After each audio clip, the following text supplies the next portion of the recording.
s'est tourné vers une machine électrique, tout simplement parce qu'on avait plusieurs axes de développement dans lesquels l'électrique rentrait. Le premier, c'est la démarche RSE de notre entreprise, donc environnementale et sociétale. On peut le voir sur les chantiers. Aujourd'hui, on a une machine qui ne fait pas de bruit, donc qui est moins difficile à travailler pour le personnel environnement. On a une machine qui ne produit plus de CO2, donc d'un point de vue RSE, ça rentre dans la partie environnementale. À côté de ça, on a aussi une machine qui va répondre aux exigences de plus en plus tournées vers l'environnement de nos clients, principalement de notre client Eau du Grand Lyon avec qui on travaille avec ce type de machine.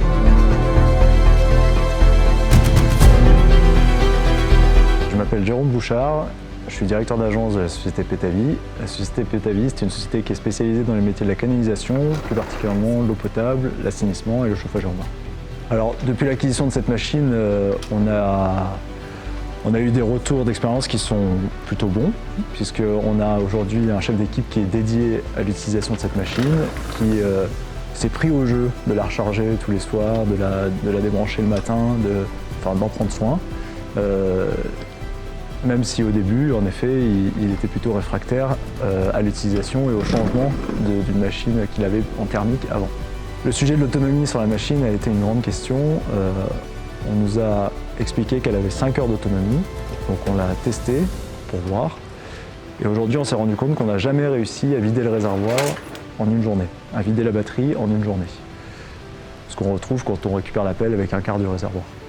Alors, nous partons de l'entreprise le matin, la pelle est chargée, nous arrivons sur le chantier, nous faisons l'utilisation qui est au quotidien de notre travail, c'est-à-dire terrassement et tout ce qui va avec. En fin de journée, nous rentrons à l'entreprise, avec la pelle bien sûr, pour qu'on puisse la brancher pour repartir le lendemain avec une charge pleine. Alors, dans l'utilisation de ma machine au quotidien, je trouve que par rapport au moteur diesel, il y a le fait que cette pelle électrique ne fait pas de bruit. Donc, ce qui est avantageux pour moi et puis pour mes camarades, pardon. Et puis pour l'environnement, bien sûr.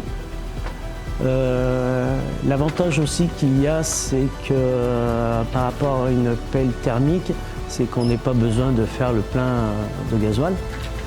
Et ce qui évite d'avoir des odeurs ou de faire le remplissage voilà, au quotidien de la pelle. Aujourd'hui, sur les travaux qu'elle va remplir, elle a la même utilité qu'une machine thermique. L'importance qu'elle va apporter, qu'elle va amener à une entreprise comme la nôtre, c'est l'image et la démarche RSE vis-à-vis de l'entreprise. Donc, concernant l'application du concessionnaire local, on est passé par Liomat pour obtenir cette pelle. Donc, concernant la formation sur cette machine, ça a été un avantage important puisque quand on a récupéré la pelle, on a eu une formation d'une petite heure avec JCB qui a permis d'expliquer au chef d'équipe l'utilisation standard de la pelle, la méthode de chargement, de coupure du cordon de chargement. Et après, on s'est rendu compte que la manipulation de la pelle était très similaire à la manipulation d'une pelle thermique. Donc finalement, il n'y a pas eu besoin d'investissement sur des formations supplémentaires et le temps de prise en main de la pelle a été extrêmement rapide. Ce que j'ai à dire sur ces 8 mois, c'est qu'il n'y a pas de problématiques rencontrées, ça se passe bien.